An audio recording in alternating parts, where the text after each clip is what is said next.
Rebecca Walsh found the envelope 3 days after her husband walked out. It was not a goodbye letter. It was not an apology. It was a notice from a county records office she had never heard of, informing her that she had inherited a house from a grandmother she barely remembered. A house buried deep in the mountains. A house everyone said was impossible to reach in winter. 7 months pregnant, broke, and with nowhere else to go, Rebecca did what everyone told her was insane. She packed everything that fit in her car and drove north into the mountains alone. What she found there was not just an abandoned house. It was a design so advanced that engineers could not explain how it worked. A structure built into the mountainside that generated its own heat without electricity. That stabilized unstable ground. That had been protecting the mountain for 70 years, and hidden in the walls were her grandmother's journals, diagrams, warnings. Evidence that Rebecca's bloodline had been protecting this place for 3 generations. The house had been waiting for her, but so had the mining company trying to drill into the mountain beneath it. And when the ground started to collapse, Rebecca had to make a choice. Walk away and let them destroy everything, or stay and fight for a legacy she never knew existed. Before this story begins, ask yourself something.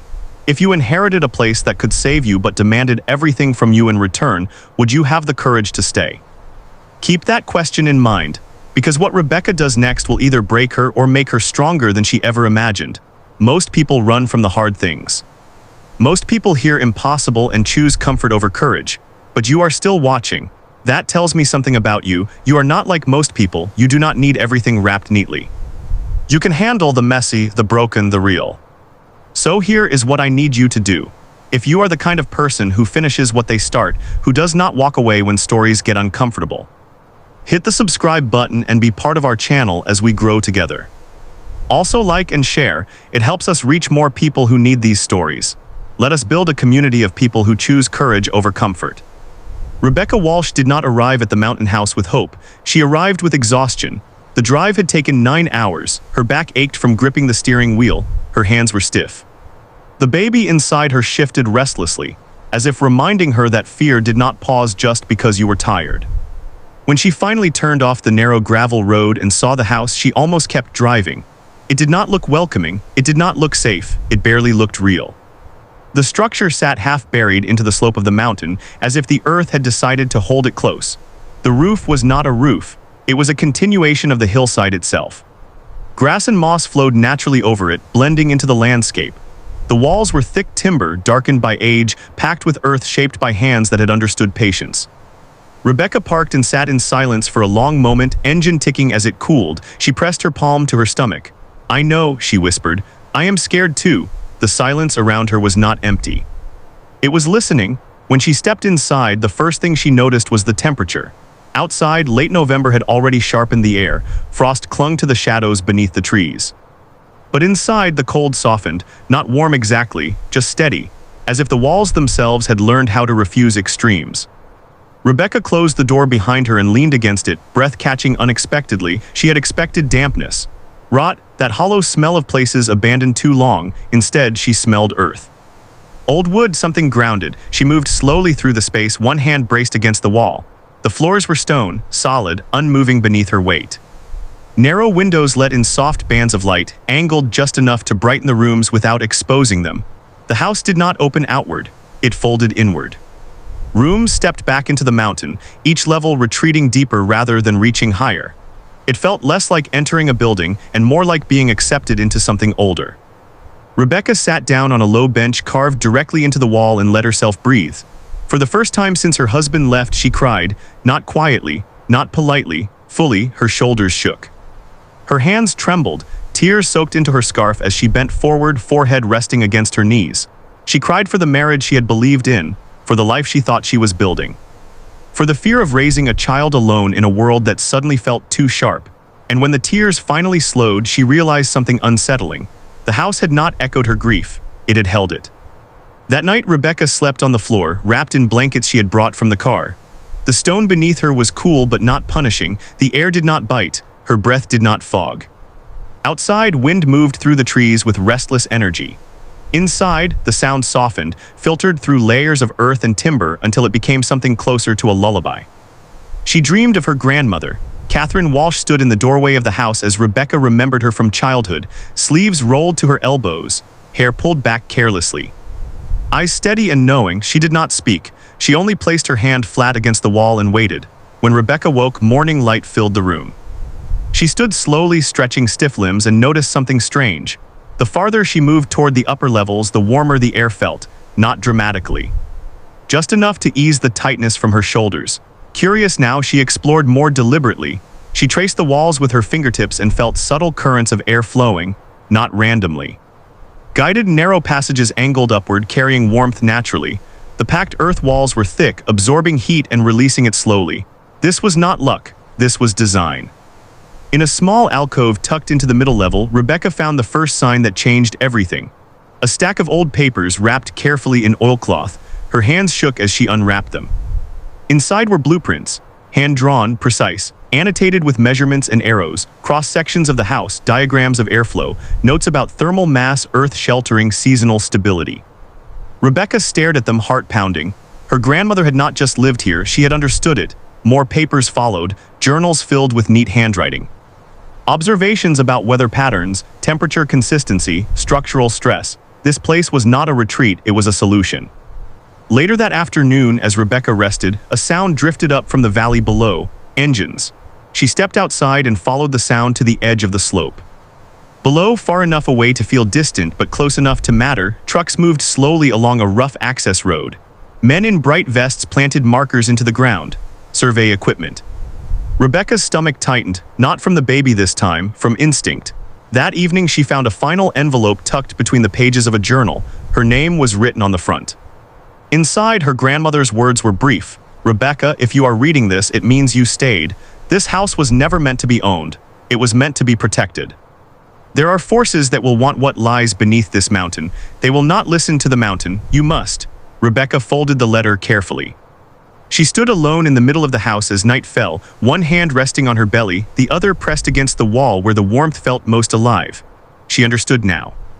The turning point was not the inheritance. It was not the abandonment. It was not even the baby growing quietly inside her. The turning point was this moment. The realization that she had not come here to hide, she had come here to stand. And for the first time since her life fell apart, Rebecca Walsh was no longer running. The mountain did not change overnight. It never does. What changed was the feeling. Rebecca noticed it the morning after she read her grandmother's letter. The air inside the house felt tighter, as if it were holding its breath. Outside, the sky hung low and gray, clouds pressing down on the ridge like an unspoken warning. By midday, the sound of machinery grew closer. Rebecca pulled on her coat and walked carefully down the slope, stopping where the ground began to soften beneath her boots. The men had not reached her property yet, not officially, but they were near enough to feel intrusive.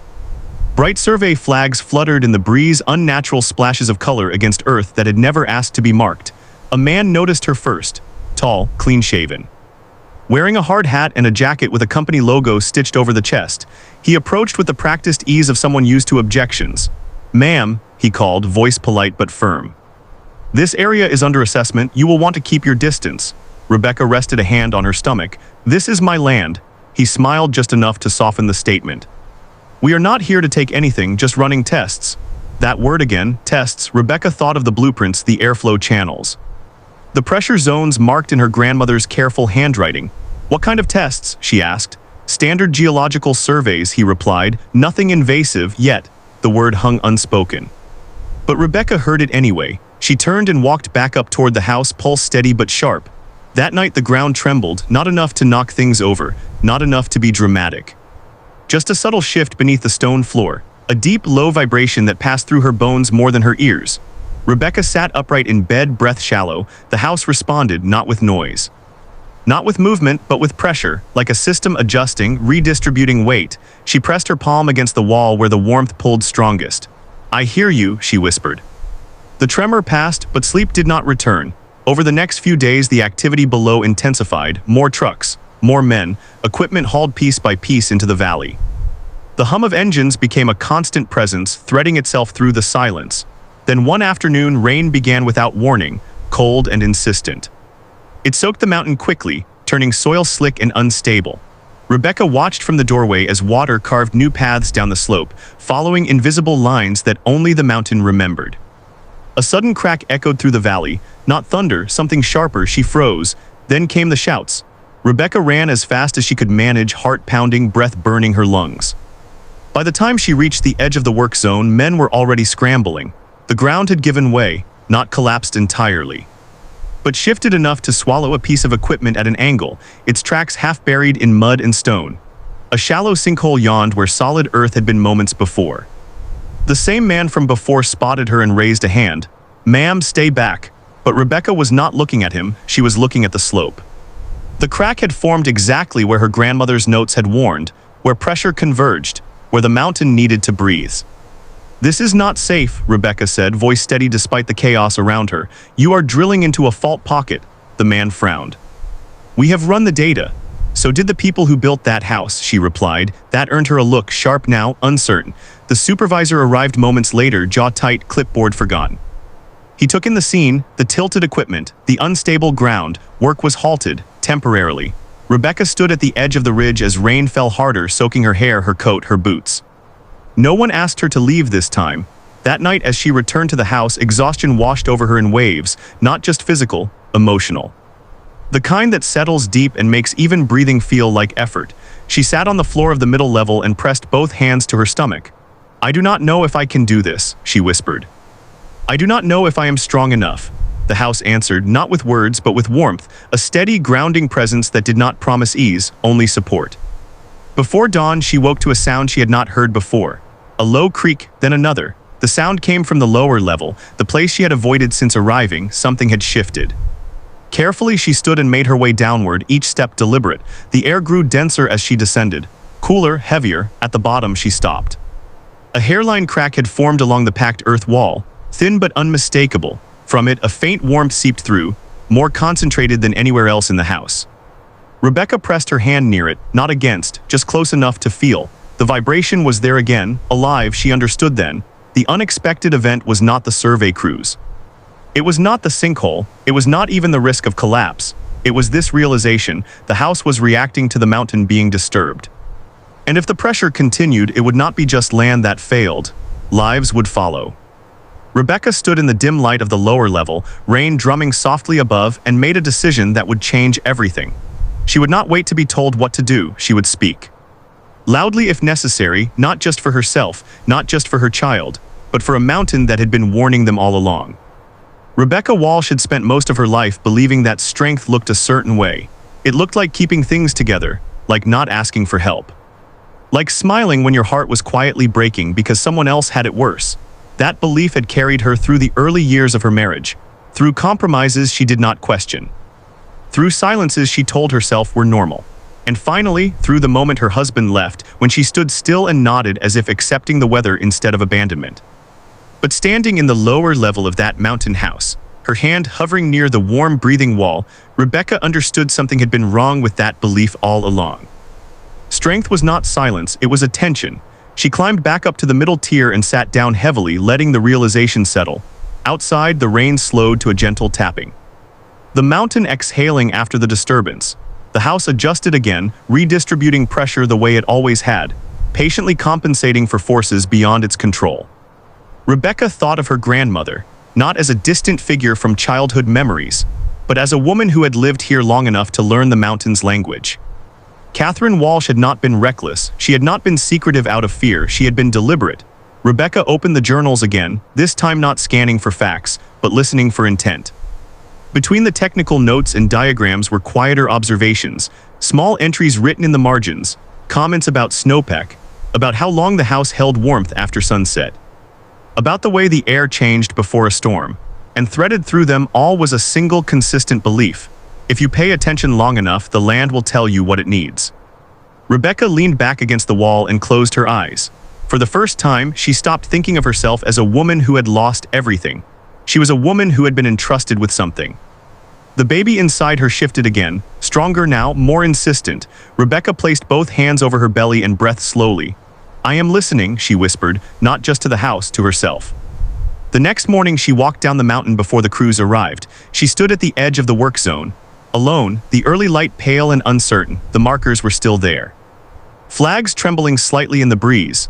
The ground beneath them looked calm, but Rebecca knew better now. She had felt the pressure, she had heard the warning. When the trucks arrived, she did not move out of the way. The supervisor approached her with a tired expression. "Ma'am, we cannot have you here." Rebecca met his gaze. "You cannot have your equipment here, not without causing a collapse," he sighed, impatience creeping in. "You do not have the credentials to make that claim." Rebecca nodded. "You are right." "I do not." She reached into her bag and handed him copies of the diagrams, her grandmother's notes, marked fault lines, pressure zones, thermal pockets. "But the mountain does," she said. "And so does the house built to survive it." He flipped through the pages, skepticism giving way to unease. "This structure predates your surveys," Rebecca continued.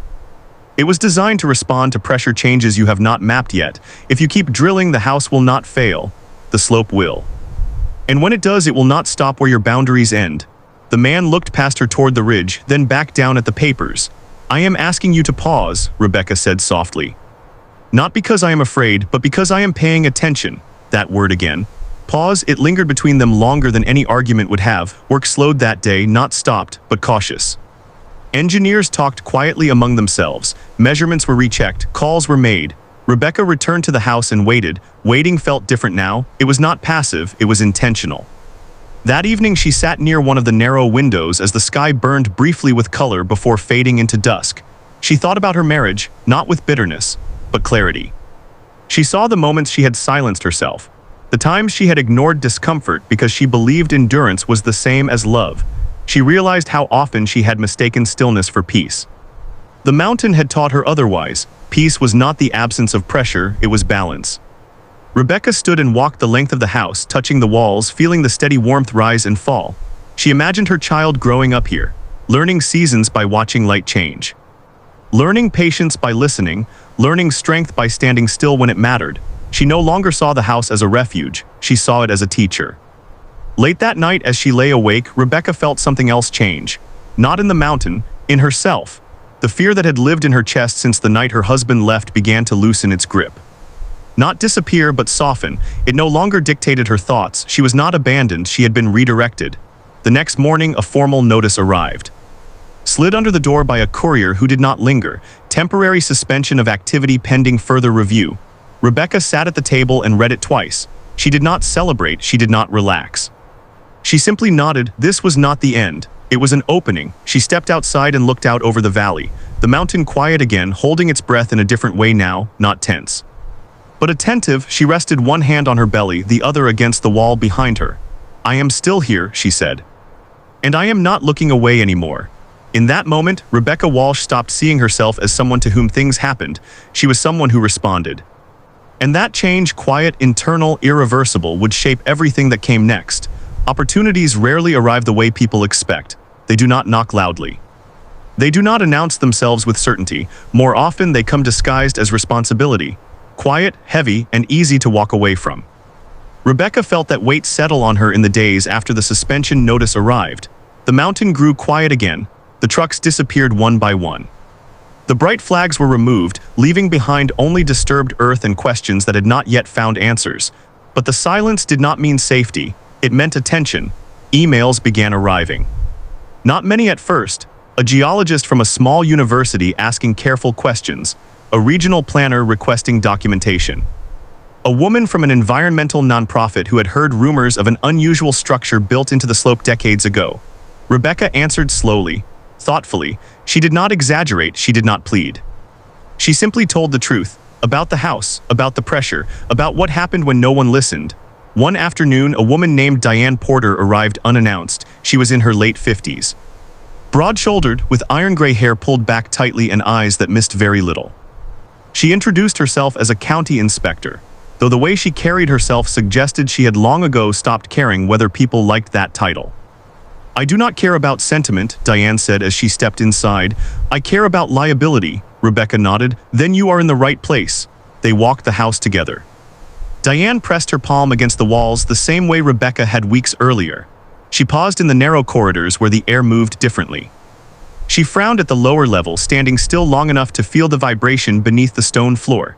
"This does not behave like a normal structure," Diane said finally. "No," Rebecca replied. "It behaves like a system." Diane did not smile, but something in her posture shifted. Over the next 2 days, Diane returned with equipment, nothing dramatic, temperature sensors, airflow meters. Ground-penetrating scans. Rebecca watched quietly as data began to confirm what the house had been demonstrating all along. Passive geothermal moderation, structural harmony with unstable terrain. A design that did not resist nature but cooperated with it. This should not exist, Diane muttered at one point. Rebecca looked at the house, sunlight slanting across its packed earth walls. But it does. That was the beginning. Word spread, not loudly, but persistently. Researchers arrived in pairs. Engineers asked questions that were no longer dismissive but curious. Conversations shifted from "can this be allowed?" to "how did this survive so long?" Rebecca found herself standing in the middle of discussions she had never imagined joining. She spoke about pressure the way some people speak about weather, without drama, but with respect. She shared her grandmother's journals. She explained what she felt when the mountain shifted. What changed when drilling began. Some listened, some did not, but enough did. One evening, as Rebecca sat alone at the table reviewing notes, she realized something else had changed. She was no longer speaking only to protect the house. She was speaking to shape what came next. A proposal emerged slowly, tentatively, a protected site, not a museum, not a tourist attraction. A living example, a place where researchers could study long-term passive systems, where communities could learn how to build with land instead of against it, where future designs might be informed by patience rather than extraction. The idea frightened her. It would mean staying, it would mean visibility. It would mean responsibility that extended far beyond her own survival. Rebecca rested her hands on her stomach, feeling the steady rhythm of life inside her. "I did not plan for this," she said softly to the empty room. The house, as always, did not answer. It simply held. Diane returned one last time before filing her final report. She stood at the doorway and looked back at Rebecca. "You could walk away," Diane said. "Let someone else manage it." Rebecca shook her head. "I will not." Why? Rebecca thought of the night she arrived, exhausted, afraid, alone. She thought of the warmth that had met her grief without judgment. She thought of the child who would soon arrive into a world that would demand strength, attention, and courage. "Because I know what happens when people do not listen," she said. "And I do not want my child to inherit that." The report went through. The mountain house was designated a site of historical and technical significance. Extraction activity was halted indefinitely pending federal review. It was not a victory, it was a beginning. That night, Rebecca stood outside under a sky scattered with stars clearer than she had ever seen them. The air was cold, but the house behind her radiated steady warmth. She placed one hand on her belly and the other against the wall. "I am staying," she said aloud, not as a promise to the house, but to herself. For the first time, the future did not feel like something rushing toward her. It felt like something she was walking into, slowly, deliberately, with open eyes. Growth rarely feels like becoming someone new. More often, it feels like remembering who you were before the world taught you to shrink. Rebecca began to notice the change in herself in small, ordinary moments. In the way she stood when people asked questions, no longer apologizing before she spoke. In the way she said no without explaining herself afterward. In the way silence no longer frightened her. The house did not demand transformation, it allowed it. Days settled into a quiet rhythm. Rebecca woke with the light, moved slowly through the rooms, listening to the wind, to the walls, to her own body. The baby grew heavier now, her movements stronger, more certain. Rebecca learned to pause when she needed to sit when standing no longer felt right, to trust what her body told her instead of pushing past it. That was new. Before, she had pushed through everything. Discomfort, doubt, loneliness. She had believed endurance was the same as strength. Now she knew better.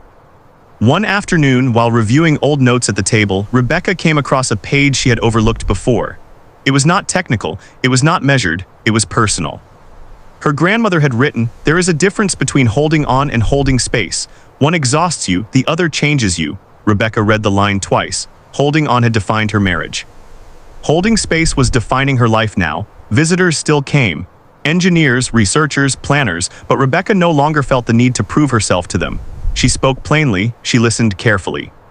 When she did not know an answer, she said so without embarrassment, and people listened differently when she did. Diane noticed it first. "You have changed," Diane said one evening as they stood near the doorway watching dusk settle over the valley. Rebecca smiled faintly. "I stopped being afraid of being wrong." Diane nodded. "That will do it."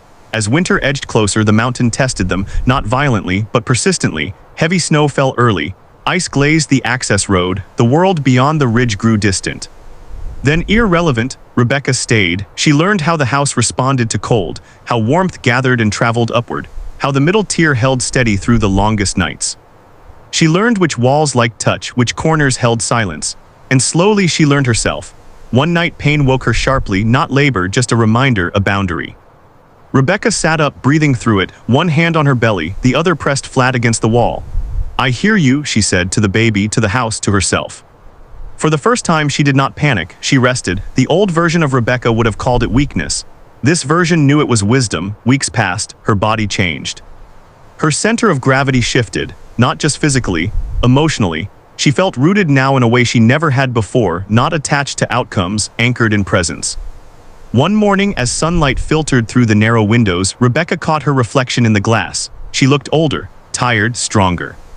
There was a steadiness in her eyes she had not seen in years. She thought of her husband, not with anger, not even sadness, but clarity. She saw now how much of herself she had edited to make that life work, how often she had mistaken being needed for being loved. Letting go no longer felt like loss. It felt like alignment. When the first true labor pains arrived weeks later, Rebecca was alone. The house was quiet. Snow fell softly outside, muting the world. She moved slowly to the middle level where the warmth was most even, where the walls felt closest. She breathed, she waited. Hours passed, not in panic, but in waves. Pain rose and receded. Fear flickered, then settled. Rebecca spoke softly to the child she was about to meet, her voice low and steady. "You are safe," she whispered. "We are safe." And she believed it.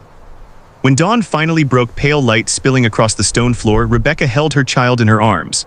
Small, warm, alive, she cried then, not from grief, not from fear, but from something clean and overwhelming: gratitude. The house held them both in the weeks that followed. Life narrowed beautifully, feedings, sleep, the simple work of keeping another human alive. Rebecca learned the weight of her child, the sound of her breathing, the way her tiny fingers curled instinctively around Rebecca's thumb. She named her Clara. Strength, Rebecca thought, was not loud. It was steady. Visitors came less often now. The world beyond the mountain receded politely. Rebecca did not chase it. She was no longer running from anything. She was growing into someone who stayed. One evening, as Rebecca sat by the window with Clara asleep against her chest, she felt something settle fully inside her. She had not been abandoned to this life. She had been prepared for it. The house had not changed her. The mountain had not rescued her. They had simply given her the space to become whole again. And Rebecca Walsh, once afraid of standing alone, had grown into someone who could stand quietly, firmly, without apology. Not hardened, grounded. Winter settled fully into the mountain the way it always had, without asking permission. Snow gathered along the roof until the house seemed to disappear into the hillside entirely, becoming less a structure and more a quiet part of the land itself.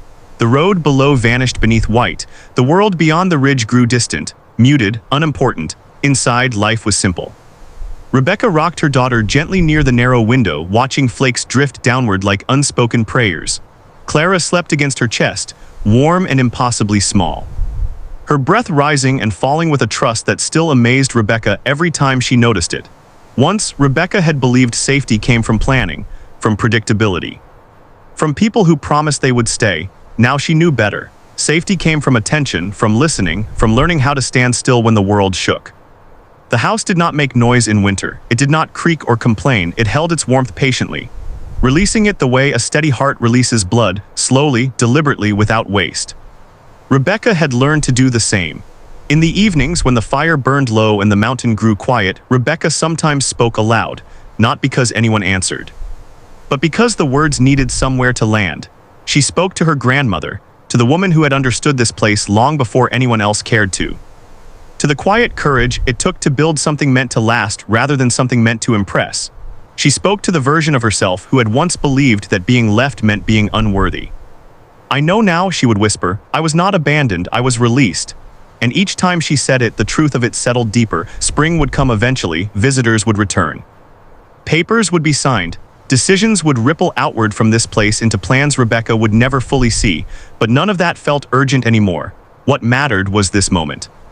The weight of her child, the steady breath of the house, the mountain holding both without judgment. One morning, as light broke through the clouds for the first time in days, Rebecca stepped outside with Clara bundled close. The snow glittered, untouched, the valley below still and vast. Rebecca realized something then, something so simple it almost hurt. Her life had not become smaller, it had become truer. She no longer measured her days by what she lacked, but by what she noticed. By the way Clara's fingers curled when she slept. By the way the house shifted gently with the seasons. by the way her own breath slowed when she stopped trying to outrun fear. She had not found happiness the way stories usually promise. She had found balance. And balance, Rebecca knew now, was stronger. As the months passed, word continued to spread. Not of a miracle house or a heroic woman, but of a place where listening mattered. Students came quietly. Engineers asked careful questions. Some stayed longer than expected. Some left changed without knowing why. Rebecca did not become a symbol. She remained a person, a mother who woke at night, a woman who still felt tired some days. Someone who carried grief and gratitude in the same breath, but she no longer felt broken. One evening, as dusk settled and the mountain exhaled its last warmth of the day, Rebecca sat by the fire with Clara asleep beside her. She thought of the woman she had been when she arrived. Pregnant, frightened, certain she had reached the end of something, she smiled softly. She had been wrong, she had reached the beginning. The fire crackled gently. Outside, the wind moved through the trees, not as a warning now, but as a conversation she understood. Rebecca closed her eyes for a moment and felt it all. The weight, the warmth, the stillness. Rebecca Brooks did not rebuild her old life. She built a truer one, slowly, patiently, with her hands on the earth and her heart open to what remained. And if this story found its way to you today, maybe it is because something in your life is waiting for you to stop running long enough to listen. Not for answers, not for certainty, but for the steady truth that you are still here. And that sometimes is already enough. Some stories do not end with applause, they end with understanding. Rebecca Walsh never claimed her life was perfect after everything she had been through. She still woke up tired some mornings. She still missed the life she once imagined. There were days when fear returned quietly, sitting beside her like an old acquaintance. If you are watching this and carrying grief, if you feel like life forced you onto a path you did not choose, if you are standing in a moment of uncertainty and wondering who you will become next, remember this: you are not late. You are not broken, and you are not alone.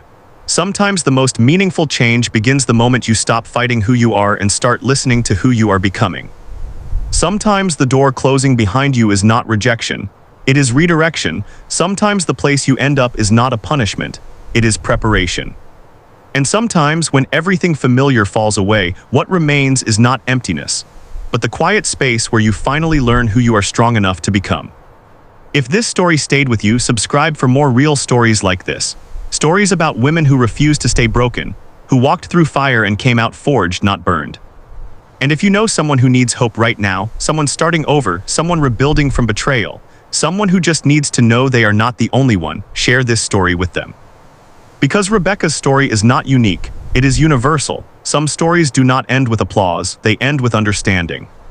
Rebecca Walsh never claimed her life was perfect after everything she had been through. She still woke up tired some mornings. She still missed the life she once imagined. There were days when fear returned quietly, sitting beside her like an old acquaintance. But here is what changed. She stopped waiting for permission to become who she needed to be. And now you have a choice. You can watch this story, feel something for a few minutes and scroll on with your life, or you can let it change something. If you are the kind of person who does not walk away when things get uncomfortable, who finishes what they start, who believes broken places can become sacred ground, hit that subscribe button right now. We share stories like this every single week. Stories about people who were supposed to disappear, who refused, who turned their worst moments into their greatest transformations. And here is what I need you to do before you leave. Drop a comment with just one word, the thing you are walking toward right now that scares you, the decision everyone told you not to make, the path that terrifies you because it is yours alone. One word, that is it. Let us build a community of people who choose courage over comfort, who stay when everyone else runs. Because if Rebecca's story taught us anything, it is this: the thing you are most afraid of is usually the thing you need most. Subscribe, comment, share this with someone who needs to hear it. Sometimes one story becomes the beginning of everything.